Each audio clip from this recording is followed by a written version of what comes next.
Hello, hello, hello. Good afternoon, good evening. Good morning sa lahat-lahat ng uh, mga kabunsuan dyan. Dito tayo sa Las Piñas, Kalimbari mga kabunso. Dito tayo na araw ng araw ng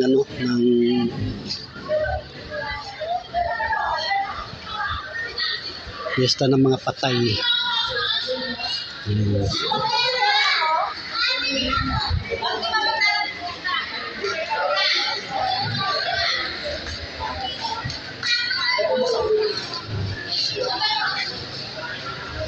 Maganda kasi dito mga kabunso sa Columbarium na pinaglibingan ng aking biyanan.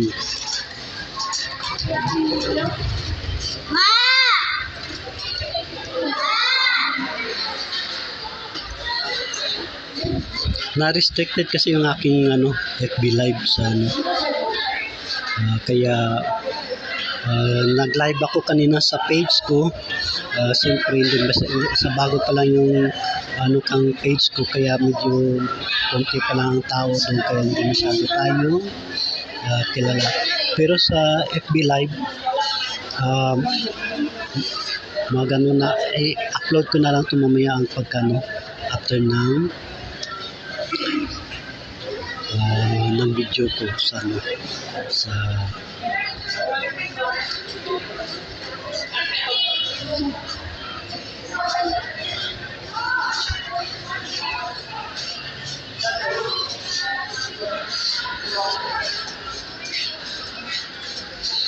medyo marami ng mga bisita, mga dito, mga tao nakipaglibing dito sa Columbarium. Dito tumatagpo sa Pulang Lupa, Las Piñas City.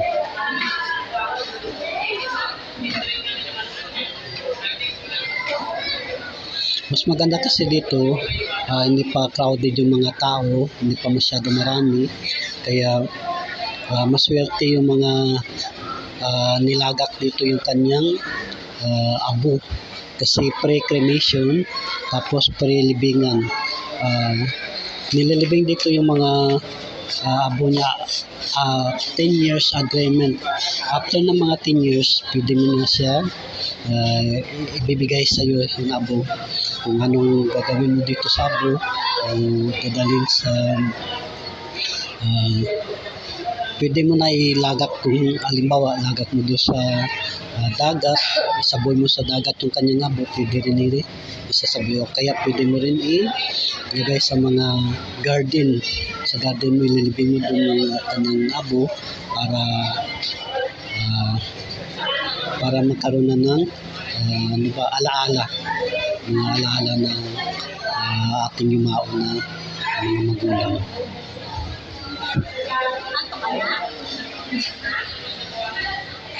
Dati pumunta kami doon sa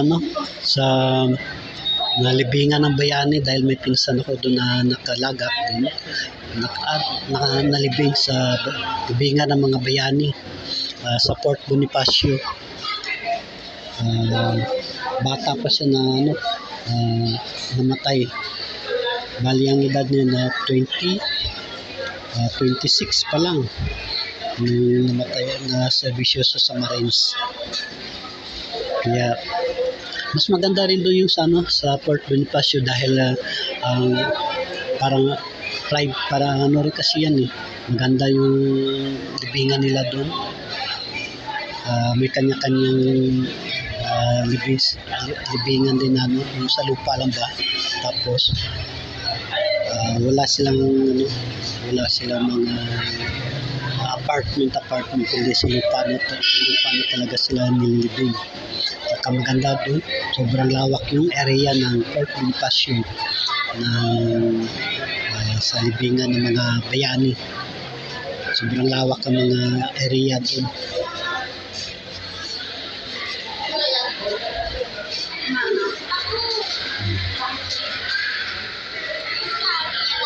papasalamat din kami kay Mayor Aguilar na sa mga Las Pianeros ng mga binibigyan ng mga sa mga hindi kaya pa na inilibing, dito nilalagak ang kanyang mga abo sa kanyang kasi pagka na-cremate, pagka sa private kasi ito sobrang mahal ang binabayad pagka sa private, tapos maghanap ka ng lagakan ng kanyang abo. Kaya dito libre cremation, libre pa kanyang lagakan ng kanyang abo.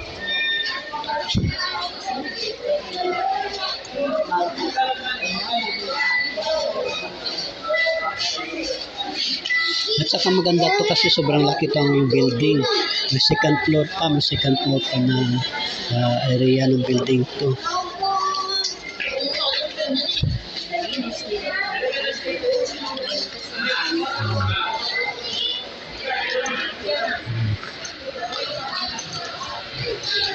Na-restricted kasi yung FB Live natin sa FB Live. Kaya mag-upload ko na lang mamaya sa aking FB Live mamaya. Nag-live ako sa aking page, Toby Page, good morning.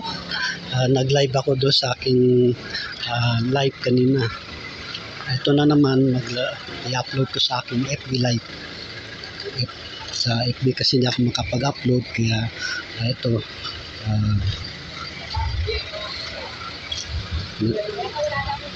Maganda kasi dito kasi wala pa masyadong tao.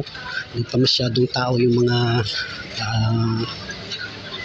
nilagak dito ng mga pinaglilibingan dito sa Las Piñas dito.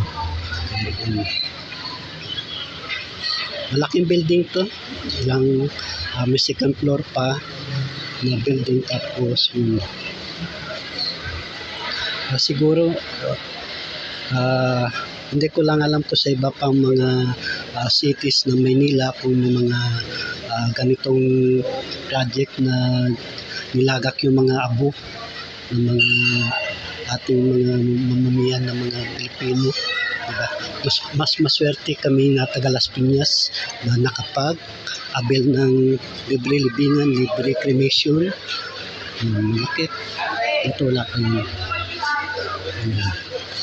Ito wala pa. Thank you very much mga kabunso, mga supporters ko. Maraming salamat sa inyo tanan-tanan. Mayadayad nga po. Congratulations sa mga nanalo sa barangay captain, sa kagawa, sa mga ating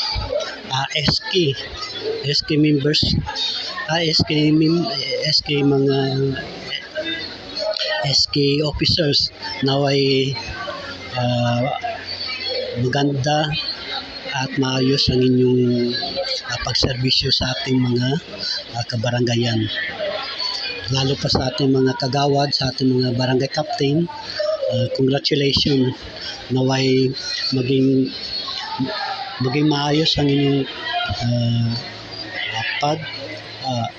pag-asikaso sa ating mga kabarangayan, sa ating mga nasasakupan, para sa sunod na mga eleksyon, kayo pa rin ang bubutuhin ng mga tao. Kasi kung maganda yung performance nyo, may malagay sa mga kaisipan ng tao na itong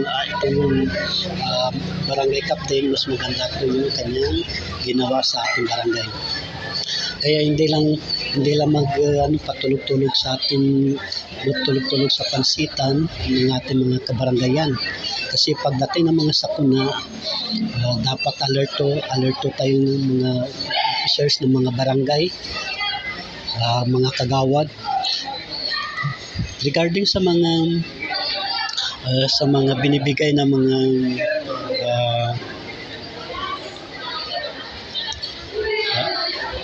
sa mga binibigay ng mga ayuda ng mga ating gobyerno. Dapat hindi hindi ko muna mga kamag-anak mo, yan ang bibigyan mo. Kailangan pantay-pantay ang pagbigay ng mga ayuda sa bawat nasakupan mo sa barangay. Kasi mas pagka ganyan, pagdating sa sunod na mga eleksyon, pagdating ng sunod na mga eleksyon, medyo hindi na maganda ang yung performance mo, kaya ingatan ang kredibilidad ng bawat isa sa mga barangay. Kasi pagdating ng another na election, second terms, pwede ka ano na naman ang mapili ka ng mga kababayan mo para maging iluklok ka sa mga kabarangayan. Dahil maganda yung performance mo, maganda yung performance ng mga kagawad. Kaya nga ang advice ko sa mga natalo ng mga kagawad, huwag kayong mawala ng pag-asa dahil malay mo sa next election ulit, maging ano kayo, ipakita nyo sa kabarangayan na active kayo, kung ano mga activities dyan, maging magtulong-tulong para sa mga lalo pa sa mga may mga sakuna, may mga sakuna na mga nangyari kasi hindi natin alam yung mga sakuna ngayon gaya ng mga bagyo. Yung mga bagyo kasi iba na yung bagyo ngayon. Ang bagyo ngayon hindi na ordinary. Bakit? Parang ano na ba, parang pagka sobrang lakas, parang nangyari, parang anaw ng panahon ng mga panahon ni Noe, ang tubig. Kaya minsan siguro pinapaalala ng ating Panginoon sa atin, minsan siguro may pagkukulang tayo sa pagpanampalataya ng ating sarili, na maging matatag tayo sa ating sarili, at huwag tayong magkalimot na magdasal, lumapit sa ating Panginoon, dahil sa ngayong panahon iba na yung mga kalamidad na dumarating dito sa ating kahit saan sulok ng mundo, na mga bagyo. Hindi na signal number 3, signal number 7, number 8 pa ang mga signal na yung mga bagyo. Kaya at saka iwasan din natin na yung mga basura natin na kalat ng tapon kung saan itatapon yung mga basura, dahil yun ang mga dahilan na pagkadating ng baha, pupunta sa mga kanal, sa mga drainage, tapos matambakan na siya yung mga basura natin doon, hindi na siya kukuha, kaya naipon na yung mga basura. Tapos pagdating ng kalamidad ng mga baha, yun, hindi na makaagos yung mga tubig, kundi doon na sa lansangan ng ating paligid. Kaya mga kabunso, mga kapuso, kung saan naman kayong sulok na ating bansa, mag-ingat-ingat tayo, at saka ingatan natin yung kalikasan, lalo pa yung mga puno ng mga kahoy. Ingatan din natin, wag yung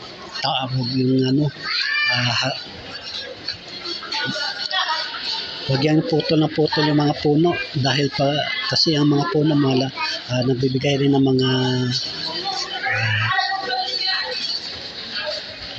rin ng tulong sa atin yung mga puno, dahil sa lalo pa sa mga burubundukin, mga tagilid ng mga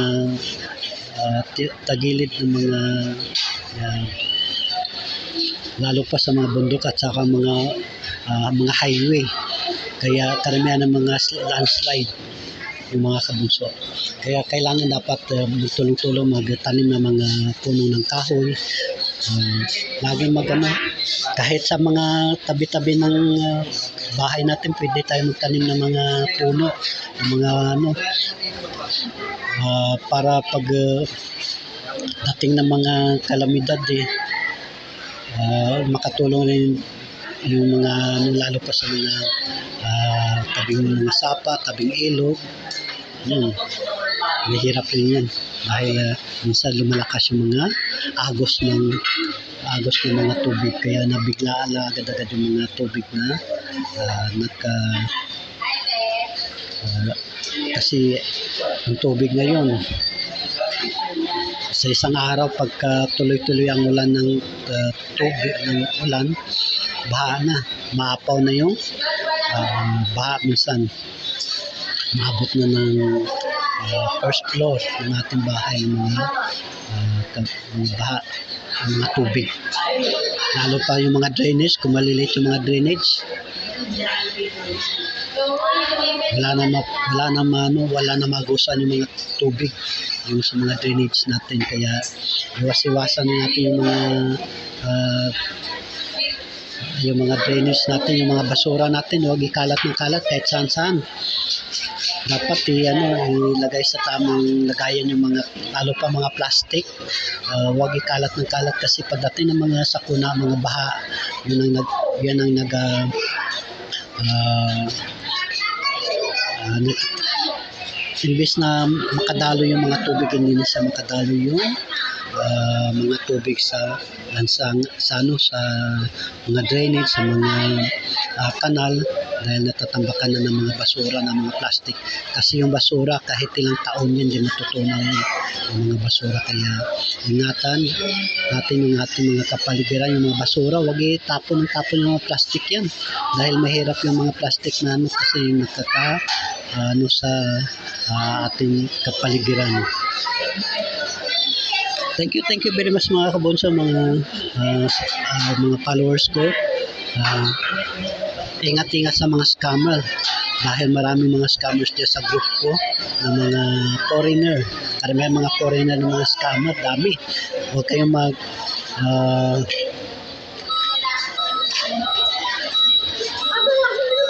kayong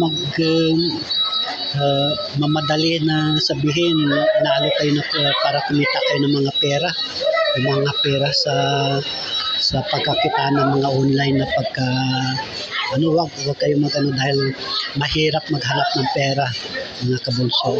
Mahirap maghanap ng pera pag isasali mo lang sa mga